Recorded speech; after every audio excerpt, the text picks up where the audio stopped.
สบายดีมื้อนี้ตุพูดอยู่ที่Excel London เนาะซึ่งเป็นจุดที่ฮับบีฟหรือว่า registration ของ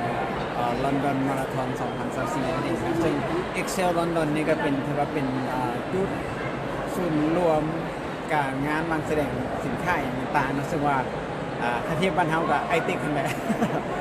แต่ว่าเดี๋ยวเขาจะไปเบิ่งว่าเดี๋ยวจริงๆนะตุพุทธได้ฮับบีฟมาแล้วเด้อ3530ใครอยากชื่อเลขอื่นฮอบ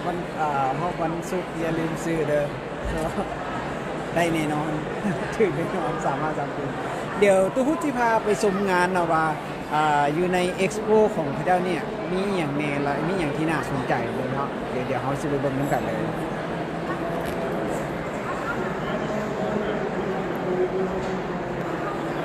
เข้ามาเนาะห้องเอ็กซ์โปของลอนดอนมาราธอน2024อยู่ที่ Excel London อยู่ที่ฮอ3เนาะฮอ N3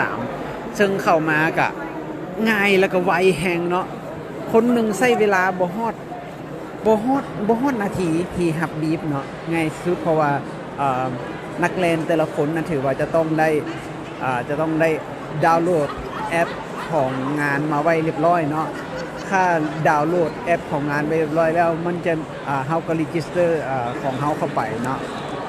แล้วเฮามันก็จะขึ้น QR code ของเฮาจะฮู้ว่าเฮาแม่นบีฟนัมเบอร์ใดเอียงต่างๆเนาะซึ่งที่เฮาเห็นเนาะพนักงานคนหนึ่งก็จะ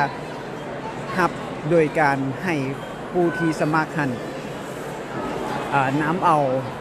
พาสปอร์ตหรือว่า ID card เนาะมาแสดงพร้อมกับ QR code ที่ได้จากแอปพลิเคชันของงาน TCS London Marathon หันแสดงให้เขาเจ้าก็สแกน QR code หันปิ๊บบัดเดียวเนาะแล้วเครื่องก็จะปิ้นเบอร์แลนของนักแลนออกมาพร้อมกับให้สติ๊กเกอร์อันนึงนะเบิ่งคือเท้านึงกำลังเอาเนาะคือนักแลนนั่นเนี่ยก็จะได้สติ๊กเกอร์อันนึงแล้วก็ถุงใส่มาอันนึง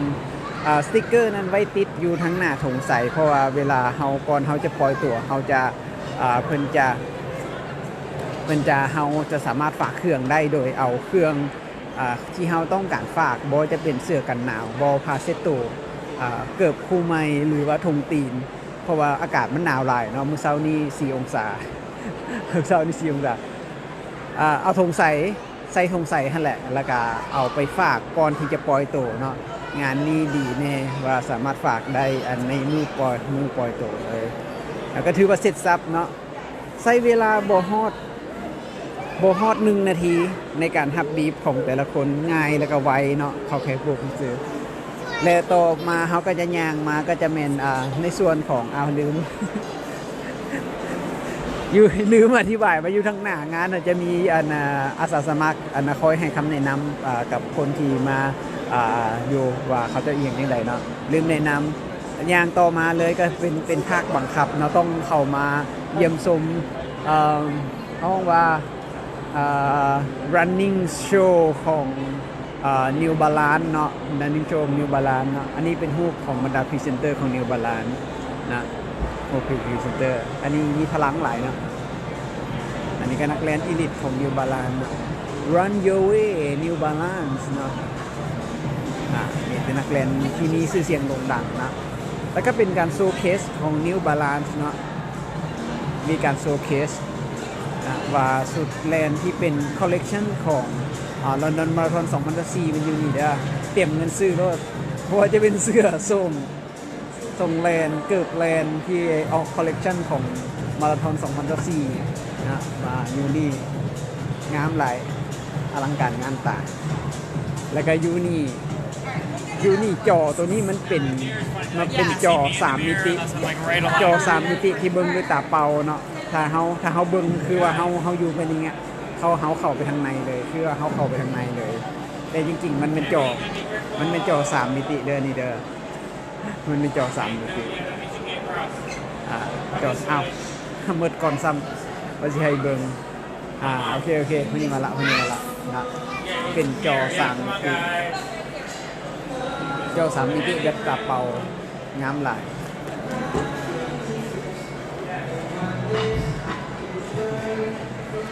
งามได้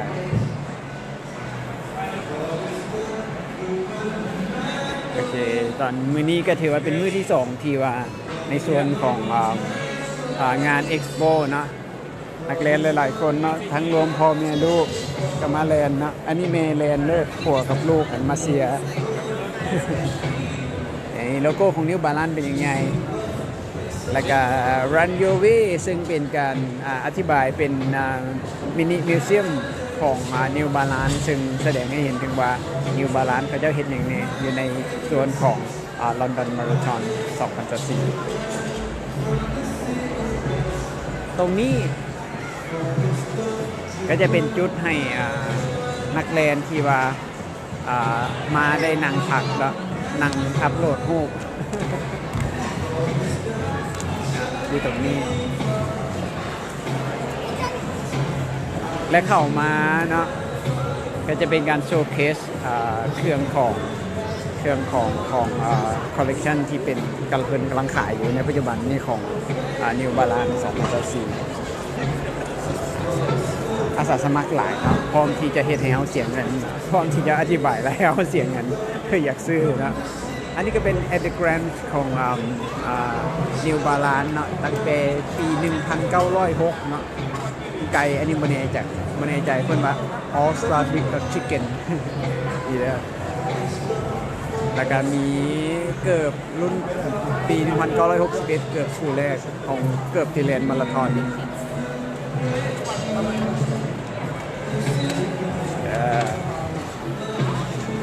นี่เงินเกิบรุ่นปี 70 นะ Running Boom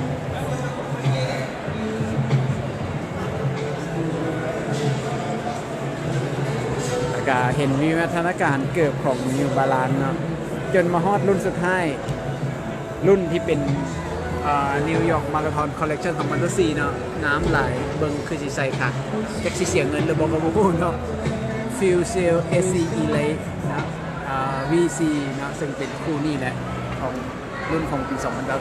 2024 เตรียมเสียเงินมีจุดที่ให้เขียนอย่างต่างๆเพราะว่าเขาจะสามารถสกรีนซื้อลงในเกิบได้สามารถมาใส่ลองเกิบอยู่นี่ได้เกิบคู่ใหม่อันนี้รุ่นใหม่เนาะไม่เคยเห็นอันนี้รุ่นใหม่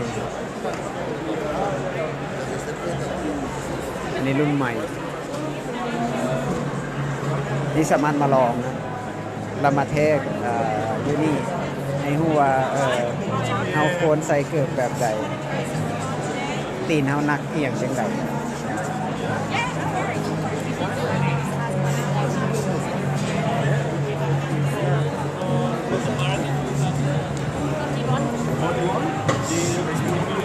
คึกคักหลายโตมากระเมนการเข้ามาบอนเสียงเงินแล้วบัดนี้นะต้อนรับโดยฝั่งผู้ชายจะอยู่ทางฝั่งซ้ายมือทางเครือผู้หญิงจะอยู่ทางขวามือจะมีโวมันนะฮะมีมันอยู่ฮะเดี๋ยวเขาไปเบิ่งน้ำกันหมวกที่เป็นคอลเลกชันของTCS London Marathon 2024น้ำหลายเป็นสีเขียวมักสีเขียวมักนาวเนาะงามเดี๋ยวมาเบิ่งราคามันคือสินักราคาคือสินักเบิ่งราคาก่อนเด้อ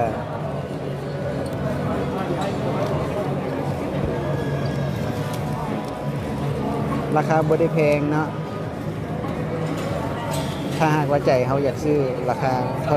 ใดก็บ่แพง เท่าใดว่าบ่มีไปราคายิบไปละหน่วยละล้าน2 ล้านสิก็ซื้อบ่ได้เนาะอันนี้จักเท่าใดโอ้25 ปอนด์เด้อตัวนี้25 ปอนด์งามหลายจักสิเสียเงินหรือบ่25 ปอนด์ก็ประมาณ25 ปอนด์ประมาณเท่าไหร่บ่ฮู้อันนี้เป็นเสื้อที่เป็นคอลเลกชันของLondon Marathon 2024แล้วก็มีลายนี่นะ ลายตัวนี้ที่เป็นลายของลอนดอนมาราธอน2024ก็งามอยู่เลยคนเบิงอาจจะบอกนะว่าบ่งามแต่ว่าจับเบิงผ้าดีนะผ้าดี ราคาอยู่ที่100 ปอนด์เนาะ100 ปอนด์100 ปอนด์สเตอร์ลิงกับประมาณ130 ดอลลาร์ประมาณ120 ดอลลาร์แล้วก็ตัวนี้ที่เป็นคอลเลกชันนะคล้ายๆย้อนว่าเขาเจ้าเป็นนั่นนะสปอนเซอร์ในงานของนิวยอร์กมาราธอนปีก่ายนี่นะแล้วก็ออกแบบมาคล้ายๆเสื้อทุกคนเลยเห็นบ่คือกันบ่มีความรู้สึกคือกันบ่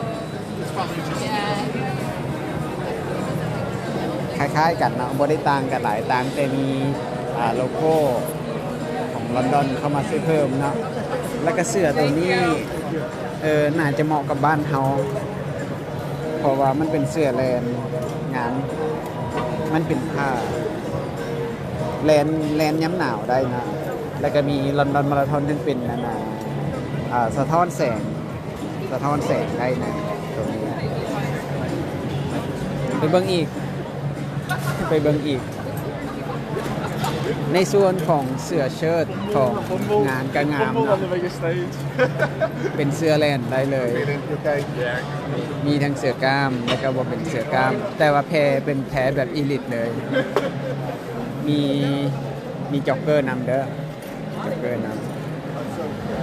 เสื้อแบบนี้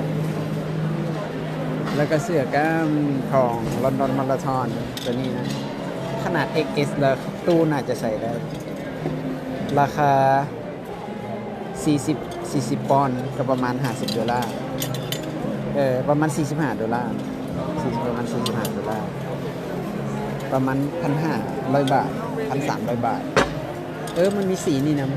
สีนี้ก็งามแล้วก็เป็นที่เป็นเสื้อแลนผ้าดีหลายผ้าทั้งบางทั้งเบาเนาะ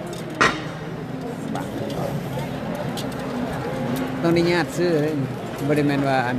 มีเงินก็ซื้อได้ญาติซื้อพร้อมแล้วก็มีโซ่พร้อมเดี๋ยวเราไปเบิ่งก่อน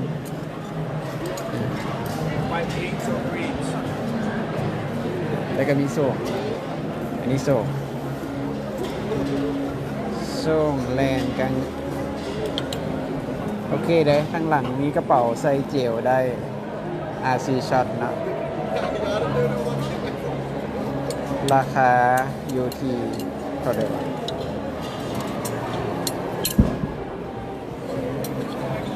ราคาอยู่ที่60 ปอนด์กับประมาณ65 ดอลลาร์ไปไล่เอาที่คาดไล่ละ แล้วก็มีเสื้อยืดอีกนะแล้วก็คล้ายๆกันนอกจากนั้นก็มีโซนของเครื่องเด็กน้อยเนาะซึ่งเป็นmerchandise นี่นะมีตุ๊กตามีห้องมีเสื้อเด็กน้อยที่เป็นลอนดอนมาราธอนตุ๊กตาเท็ดดี้แบร์ลอนดอนมาราธอน15 ปอนด์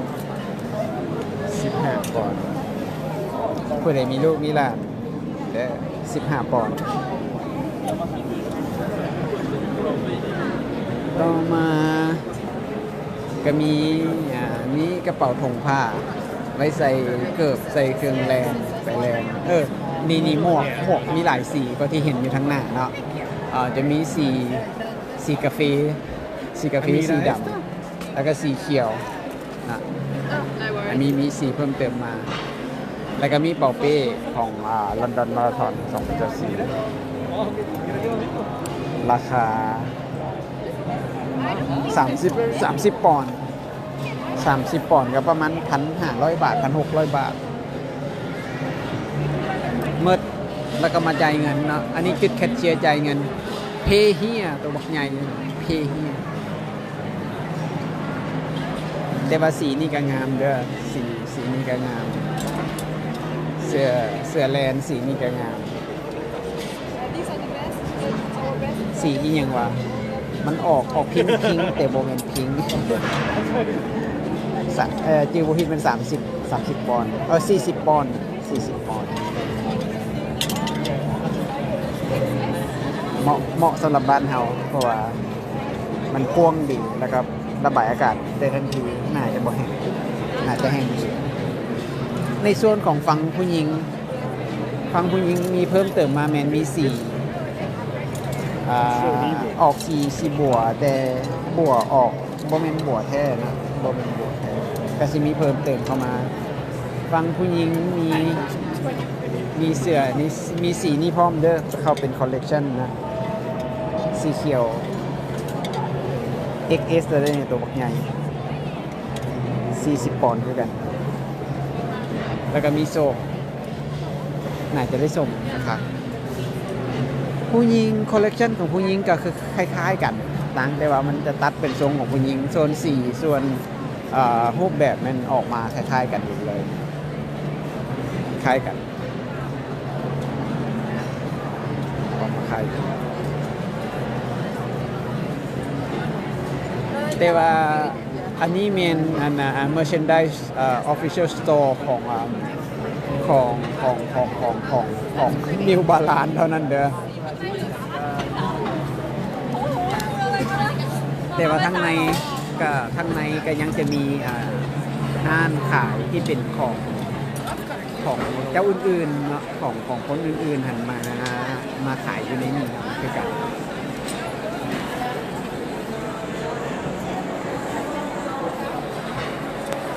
โอเคเอาละชีไลฟ์เท่านี้แล้วก่อนชีไปเลาะมึงก่อนไว้มีอย่างที่เป็นตาเสียงมันบอกเป็นไรแล้วชี